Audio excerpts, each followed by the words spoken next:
The mahogany conference table at Chin and Associates Investment Group gleamed under recessed lighting.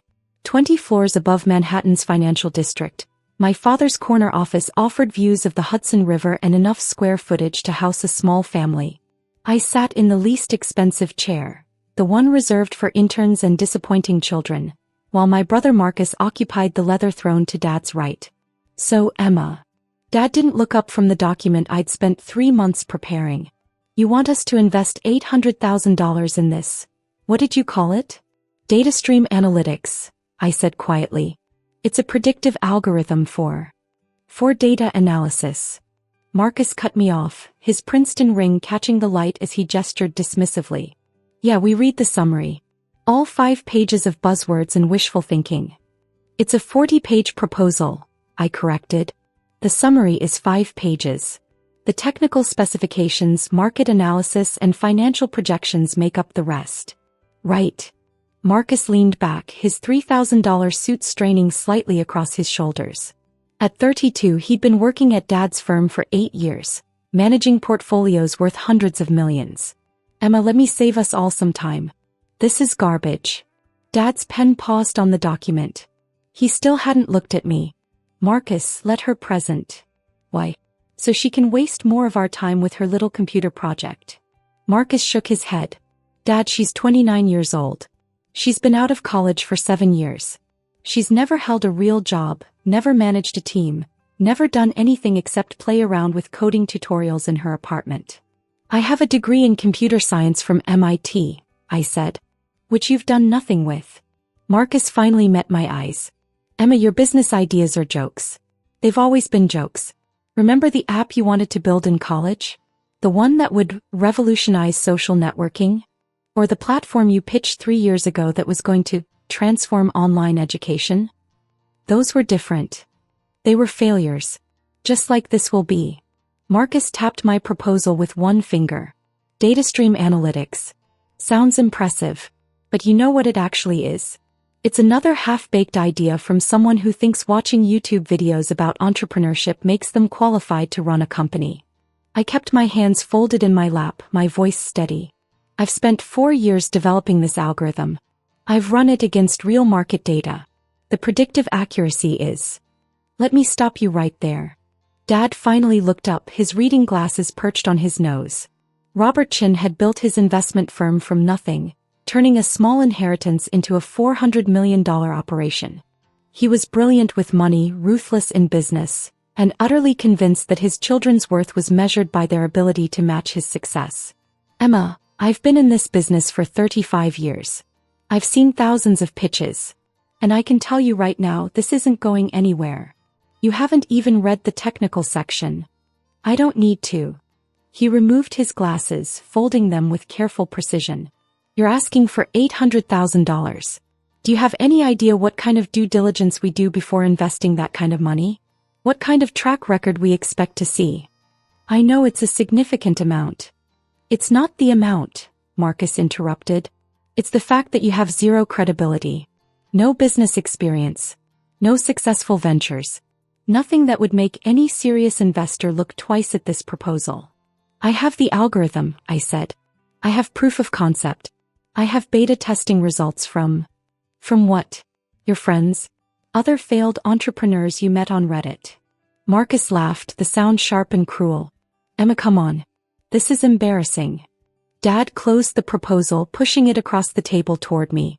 I appreciate you putting this together. I can see you worked hard on it. But Marcus is right. You need real-world experience before anyone will take you seriously. I have experience. Coding in your apartment isn't experience, Dad said. Managing a team is experience. Meeting payroll is experience. Making hard decisions about people's livelihoods, that's experience. You have none of that. So I should just give up? I'm saying you should be realistic. Dad stood, signaling the meeting was over. Get a real job. Entry level if that's what it takes. Work your way up. Learn how businesses actually operate. Then, in 5 or 10 years, if you still want to start a company, you'll have the credentials to back it up. Marcus stood as well, straightening his tie. Stick to entry-level, Emma. Find a position at a tech company. Answer phones, organize files, whatever. Build a resume. Because right now, he gestured at my proposal. Right now, you're just another dreamer with a laptop and delusions of grandeur. I gathered my documents slowly, sliding them back into my worn leather portfolio. Thank you for your time. Emma. Dad's voice softened slightly. This isn't personal. This is business. And in business you need credibility. You don't have it yet. I nodded, not trusting my voice. I'd known this would be difficult. I'd known they wouldn't immediately embrace the idea. But some part of me, some small foolish part, had hoped they might at least consider it. That they might see past my lack of traditional credentials to the innovation I'd created. Close the door on your way out, Marcus said, already turning back to his computer. I left the conference room, walked past the assistant's desk and took the elevator down 20 floors. My reflection in the polished metal doors showed a young woman in a department store suit, holding a rejected proposal, trying not to cry. My phone buzzed as I stepped onto the street. A text from my mother. How did the meeting go? Did they agree to invest? I didn't respond. Instead, I walked to the nearest coffee shop and ordered a black coffee I couldn't really afford. My savings account had $3,847 in it. My apartment cost $2,200 a month. I had at best 2 months before I'd need to find that entry-level job Dad and Marcus insisted I needed. Or I could do what I'd been planning to do anyway. I pulled out my laptop connected to the coffee shop's Wi-Fi and opened an encrypted folder. Inside were documents I'd been preparing for 3 months. Incorporation papers for DataStream analytics, trademark applications, and most importantly, a list of angel investors who specialized in early-stage tech companies. The proposal I'd shown Dad and Marcus was real. The algorithm was real. The beta testing results, from actual financial firms, not Reddit friends, were real. What I hadn't told them was that I'd already incorporated DataStream analytics 6 months ago.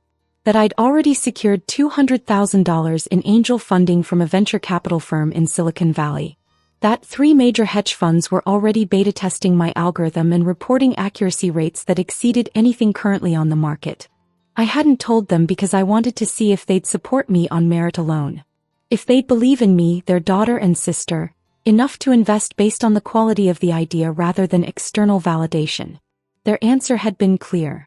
I spent the next 2 hours in that coffee shop responding to emails from my actual investors, reviewing code with my development team. Yes, Marcus, I had a team, and finalizing contracts with 2 new beta testing clients. At 4:47 p.m. my phone rang. Surgeon. My mother. Emma, darling, you haven't responded to my text. How did it go? It didn't. They rejected the proposal. Oh, sweetheart. Mom's sympathy was genuine, which somehow made it worse. I'm sure they had their reasons. They said I have no credibility. That I need to get an entry-level job and work my way up. Well, that's not unreasonable advice, is it? Your father started at the bottom. Dad started with a $500,000 inheritance from grandfather. Emma, that's not fair. It's accurate. Look, Mom, I have to go. I have a call with some clients. Clients? Her voice brightened. You mean you're moving forward anyway? I am. Without your father's investment? Emma, how can you possibly? I'll figure it out. I always do. I hung up before she could protest further. My next call was with the CEO of Bridgewater Analytics, a mid-size hedge fund that had been beta testing my algorithm for 6 weeks. They'd seen a 23% improvement in their predictive accuracy, enough to generate an additional $40 million in returns in just over a month. Emma. Robert Bridgewater's voice was warm over the phone. I was hoping you'd call. We need to talk about expanding our implementation. I'm listening. We want to integrate DataStream across all our portfolio management systems. Full deployment. And we're prepared to pay a premium for exclusive early access while you're still in beta. How much of a premium? $5 million for 6 months of exclusivity. After that, standard licensing fees based on assets under management. I kept my voice steady, professional, giving no indication that my hands were shaking. $5 million is acceptable. I'll have my lawyers draft the contract. Your lawyers? Robert chuckled. Emma, you're what, 27? 29. 29. And you already talk like a seasoned CEO. I like that. This algorithm of yours, it's the real deal. You know that, right? I do. Don't let anyone tell you otherwise. I've been in this business 40 years and I've never seen anything like what you've built. After the call ended, I sat in the coffee shop and let myself breathe. $5 million. Not the $800,000 I'd asked Dad and Marcus for. $5 million. Over the next 3 months I kept my head down and worked. I didn't tell my family about Bridgewater's contract. I didn't mention when Goldman Sachs reached out, interested in beta testing. I said nothing when JP Morgan's quantitative analysis team scheduled a demo. I went to family dinners and smiled when Marcus talked about his latest deals. I nodded when Dad gave advice about networking and credential building. I stayed quiet when Mom suggested I look into graduate school programs, something practical like an MBA. And in the background, DataStream Analytics grew. By month 4 I had 12 major clients. By month 6, 23. The algorithm's performance was exceeding even my own projections. Hedge funds using DataStream were seeing accuracy improvements between 18% and 31%. In the world of financial prediction, those numbers were revolutionary. The angel investors who'd initially put in $200,000 were now sitting on equity worth $8 million. They wanted to invest more. Everyone wanted to invest more. I took second-round funding, $30 million from a consortium of venture capital firms. Third round came 4 months later. $120 million. My ownership stake remained at 73%, and DataStream Analytics valuation hit $2.4 billion. I was, on paper, worth $1.75 billion. I still lived in my $2,200 a month apartment. Still drove my 7-year-old Honda. Still wore department store suits to family dinners. Because I wanted to see how long it would take them to notice. The answer, it turned out, was 14 months. I was at Sunday dinner at my parents' Westchester estate. A monthly obligation I couldn't escape without causing family drama. When Marcus brought up a Bloomberg article he'd read. "There's this new analytics company making waves in the hedge fund world," he said, cutting into his steak. "DataStream something. Apparently they've got an algorithm that's actually delivering on the hype." Dad looked interested. "DataStream? Haven't heard of them. They're small. Private. But the performance numbers are insane." Marcus pulled out his phone, scrolling through the article. "Says here they're projecting $500 million in revenue this year. For a company that's barely 18 months old. What's their secret?" Dad asked. "Some kind of predictive algorithm. Machine learning, AI, all that buzzword stuff. But unlike most AI companies, this one actually works." Marcus paused, reading. "The founder is anonymous. Won't do interviews. Very secretive." I continued eating my salad, keeping my expression neutral. Mom smiled at me from across the table. "Emma, darling, this sounds like the kind of thing you were interested in. Didn't you have that proposal about data analysis?" "Something like that," I said quietly. "You should look into working for them," Dad suggested. "A company like that growing that fast, they'll need good people. It might be a way to get your foot in the door." "Maybe," I said. Marcus snorted. "Dad, they're not going to hire Emma. Companies like DataStream want people with elite credentials. MIT grads who've worked at Google or Facebook. Not someone who's been unemployed for the last year." "I haven't been unemployed. Freelancing doesn't count." Marcus waved his hand dismissively. "Trust me, Emma. Companies at that level aren't interested in resume gaps and failed proposals." I set down my fork carefully. "How do you know I've been freelancing? What else would you be doing? You're not working anywhere. You're not in grad school. You're just around." Marcus shrugged. "Look, I'm not trying to be harsh. I'm being realistic. You need to aim lower. Entry-level positions at established companies. Build a real resume." "Marcus is right," Dad said. "There's no shame in starting small, Emma. Everyone has to pay their dues. Some people more than others," I murmured. "What was that?" "Nothing. May I be excused? I have some work to finish." Mom frowned. "Work? It's Sunday. You should relax." "I have a deadline." I left before anyone could protest further, driving back to Manhattan in my Honda while Marcus probably climbed into his BMW and Dad into his Mercedes. That night I approved DataStream's IPO filing. We'd been planning it for months. My lawyers, my CFO, my board of directors. Everyone agreed the company was ready. The financials were strong. The client base was solid. The growth trajectory was sustainable. The IPO was scheduled for 3 weeks later. Mid-morning on a Thursday. I'd be ringing the opening bell at NASDAQ. I didn't tell my family. The night before the IPO, I had dinner with my parents and Marcus at their favorite restaurant in Midtown. An Italian place with white tablecloths and wine that cost more per bottle than my monthly rent. Emma, we wanted to talk to you about something, Mom said as the appetizers arrived. Your father and I are concerned. About what? About your future. Dad leaned forward, his voice gentle but firm. You're 29 years old. You're not getting any younger.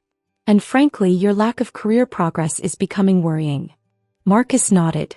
We've been talking and we think you need professional help. Career counseling. Maybe therapy to work through whatever's blocking you from moving forward. I'm not blocked. Emma, you've been unemployed for over a year, Mom said. Living off savings doing odd jobs. That's not sustainable. And it's not healthy. We want to help you, Dad said. We've talked to a career counselor who specializes in helping young adults who've lost their direction. He's excellent. Very compassionate.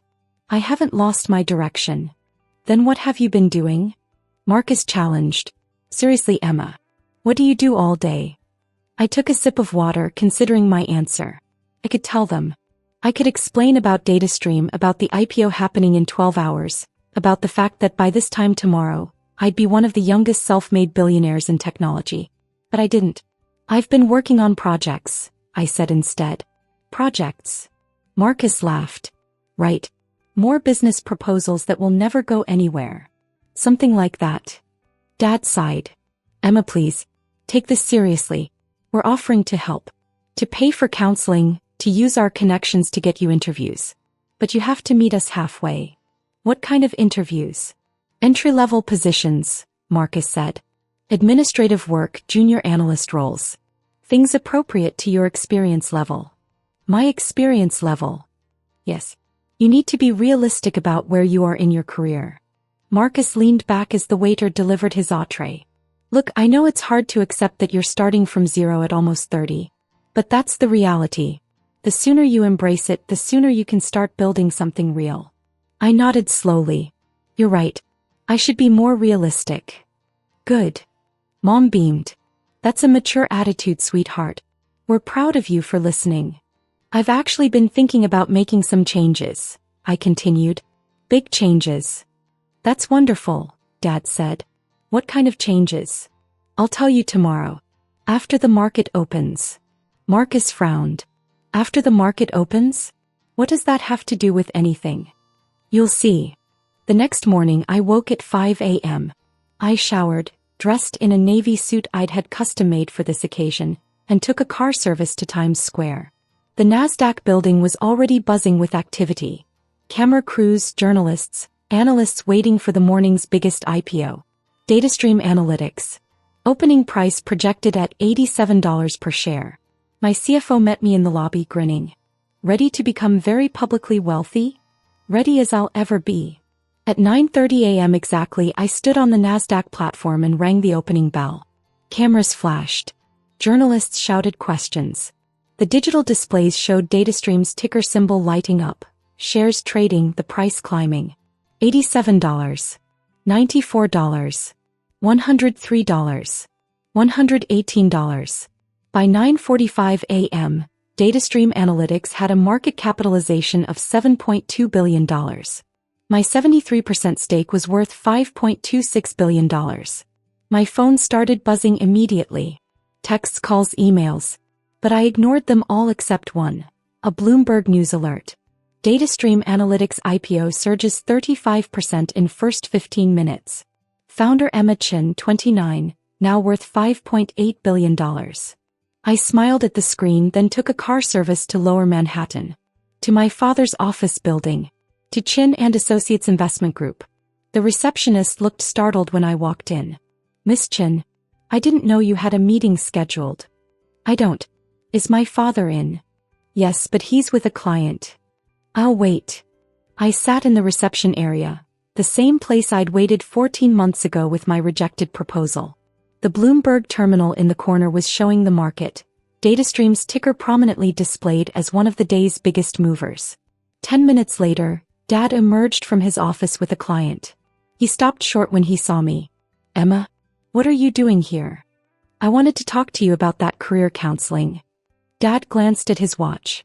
Can it wait? I have a busy morning. It won't take long. I stood, gesturing to his office. Just a few minutes.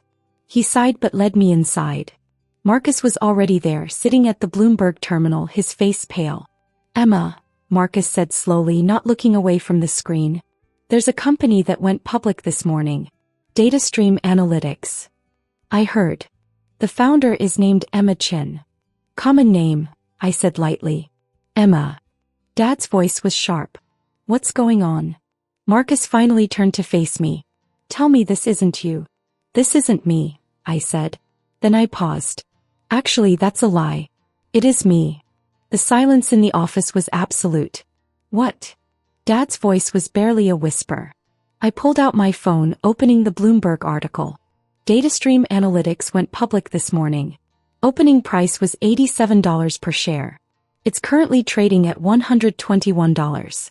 The company's market cap is $7.2 billion. I own 73% of the company, which makes my net worth approximately $5.8 billion. Marcus stood abruptly, his chair rolling backward. That's impossible. It's actually quite possible. I incorporated the company 14 months ago, right after you rejected my proposal for $800,000. Dad grabbed my phone, staring at the article. His face went through several shades of red and white. This can't be real. It's real. You can check the NASDAQ listings, or Bloomberg, or any financial news outlet. DataStream Analytics is the biggest IPO of the quarter. But you said, Marcus stopped, his voice strangled. You said you were freelancing. You said you had no clients. I lied. Well, technically I deflected. You assumed I had no clients. I didn't correct you. Why? Dad's voice cracked. Why wouldn't you tell us? Because I wanted to see if you'd support me without external validation. If you'd believe in me based on the quality of my work rather than my credentials. I met his eyes. You didn't. Emma, we didn't know. You didn't want to know. I showed you a 40-page proposal with technical specifications, market analysis, and financial projections. You read 5 pages and dismissed it as buzzwords and wishful thinking. Marcus sank back into his chair. The algorithm you showed us. That was DataStream. Yes. And you already had funding? I had $200,000 from angel investors. I was looking for family support. Not just money support. Belief. The sense that you thought I could actually succeed. We do think. You thought I needed therapy to work through my career blocks. I kept my voice level, professional. You thought I should aim for entry-level administrative positions. You thought my business ideas were jokes. Dad set down my phone carefully as if it might explode. I don't know what to say. You don't need to say anything. I just wanted you to know. Before you saw it on Bloomberg. Before clients started asking if you were related to the Emma Chin from DataStream Analytics. Jesus Christ. Marcus was staring at the terminal again, where DataStream's stock price continued to climb. You're worth almost $6 billion. $5.8 billion currently. Though it fluctuates. And you've been living in that tiny apartment? Driving that old Honda. I like my apartment. And the Honda runs fine. Dad finally found his voice. We made a mistake. A terrible mistake. If we'd known. If you'd known, you would have invested. But you didn't know and you dismissed me anyway. That's the point, Dad.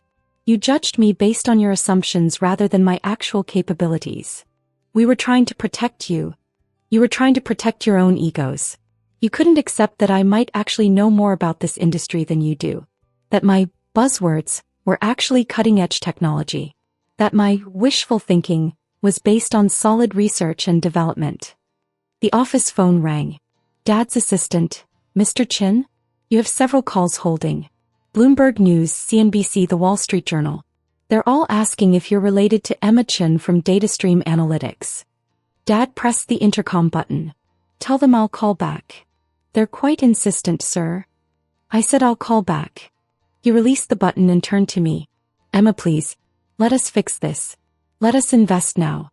We can be part of DataStream's growth. DataStream doesn't need your investment. We're fully funded. Then let us help in other ways. Connections advice. I have advisors. Very good ones. Marcus stood again, running his hands through his hair. This is insane. You've been sitting at family dinners listening to us give you career advice while you're running a multi-billion-dollar company. Yes. Why? Why would you do that? Because I wanted you to see me. Not my bank account. Not my credentials. Me. And I wanted to see how you'd treat someone you thought was beneath you. I picked up my phone. How I know. Emma, you're our family. Mom's voice came from the doorway. She stood there in a Chanel suit, her face pale. I just saw the news. Emma, baby, why didn't you tell us? Because you wouldn't have listened. You never listen. That's not fair. Mom, you suggested I go to grad school for something practical, while I was already running a company with $500 million in revenue. Dad told me to get an entry-level job while I was managing a team of 47 employees. Marcus called my business ideas jokes while hedge funds were paying millions to use my algorithm. Mom's eyes filled with tears. We were trying to help. You were trying to make me fit your definition of success. When I didn't, you decided I was the problem. A knock on the door. Dad's assistant again, looking flustered. I'm so sorry to interrupt, but there are journalists in the lobby. They're asking to speak with Emma Chin. Tell them no comment, I said. I have a PR team handling all media inquiries. The assistant nodded and disappeared. Dad was still holding my phone, staring at the Bloomberg article like it might reveal different information if he looked long enough. Emma, I don't know how to. What do you want from us? Nothing. I don't want anything from you. But you're our daughter. Your family. Surely we can. Can what? Pretend the last 14 months didn't happen? Pretend you believed in me all along? I shook my head. I'm not interested in rewriting history. Marcus finally spoke, his voice small. The proposal you showed us. The one I called garbage. That was worth billions. Yes. And I told you to stick to entry-level work. You did. Emma, He stopped, unable to finish the sentence. It's fine, Marcus. You were honest about what you thought of me. I appreciate that. It's not fine. Nothing about this is fine. Marcus stood abruptly, knocking papers off the desk. You let us humiliate ourselves. You sat there at dinner while we talked about helping you find a job and you didn't say anything. Would you have believed me if I had? The question hung in the air. If I'd told you at that dinner that I was running a multi-billion-dollar company, I continued, what would you have said? Would you have asked for proof? Would you have assumed I was delusional? Or would you have listened? Marcus didn't answer. That's what I thought, I said quietly. Dad finally set down my phone. What happens now? Now, I go back to work. I have meetings with institutional investors this afternoon. Tomorrow I'm speaking at a conference about AI applications in financial services. Next week I'm testifying before Congress about data privacy regulations. Congress. Mom's voice was faint. Yes. Apparently when you're running a company that handles billions of dollars in financial data, legislators want to talk to you. I moved toward the door. I should go. I have a car waiting. Emma, please. Dad's voice stopped me. Don't leave like this. We made mistakes. Let us make it right. I turned back. How would you make it right, Dad? Would you invest in DataStream now? After you know it's successful? After Bloomberg published my net worth? Yes. Of course we would. That's the problem. You'd invest now because you know it's a safe bet. Because my success has been validated by external sources. But when I needed you to believe in me, when I needed you to see potential instead of credentials, you couldn't do it. We didn't understand. You didn't try to understand. You saw a 29-year-old woman with no traditional career path and decided I was a failure. You never asked about my work. Never looked at my code. Never considered that maybe, just maybe, I knew what I was doing.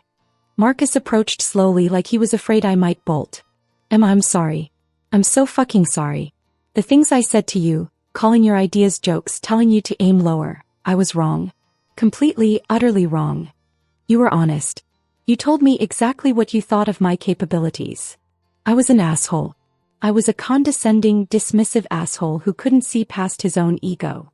Marcus's voice cracked. You're my sister. I should have supported you. I should have listened. Instead, I treated you like you were stupid. You treated me like I was worthless, I corrected. There's a difference. Emma. I'm not saying this to hurt you. I'm saying it because it's true. You measured my worth by your standards. Ivy League degree, traditional career path, visible markers of success. When I didn't have those things, you decided I had nothing to offer. Dad moved to stand beside Marcus. We failed you. As parents, as family, we failed to see what you were building. And I don't know how to fix that. You can't fix it. You can only learn from it. I checked my watch.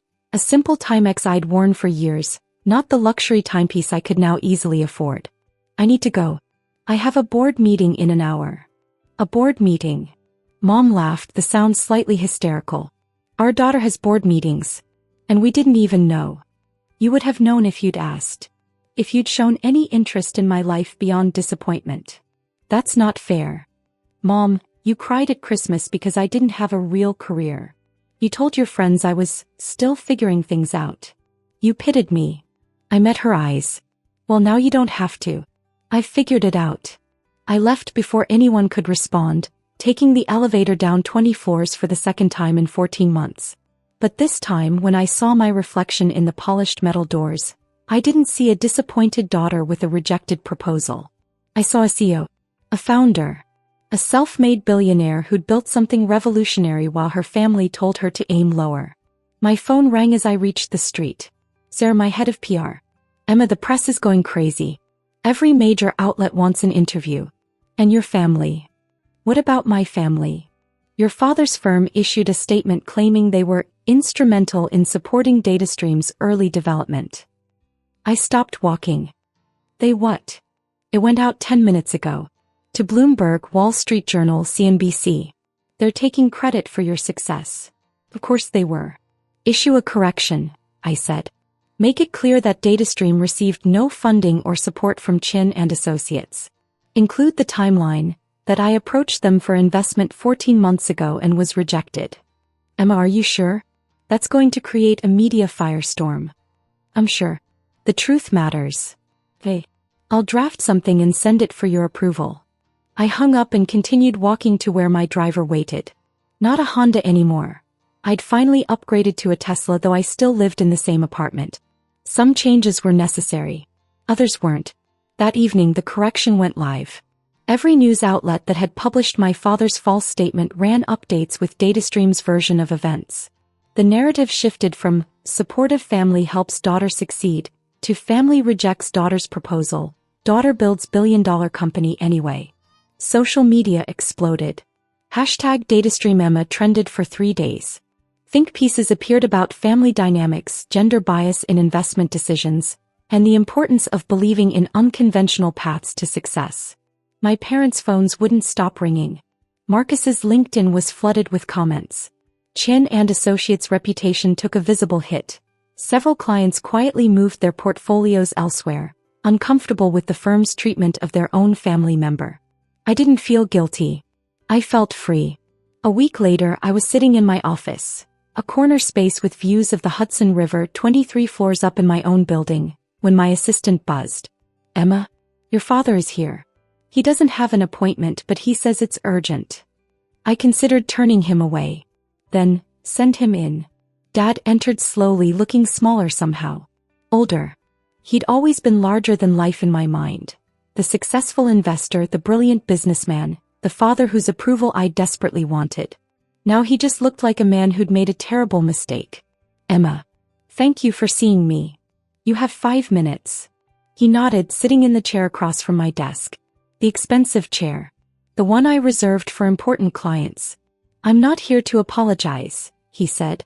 I am sorry. Desperately sorry. But I know words don't fix what we did. Then why are you here? To tell you that you were right. About everything.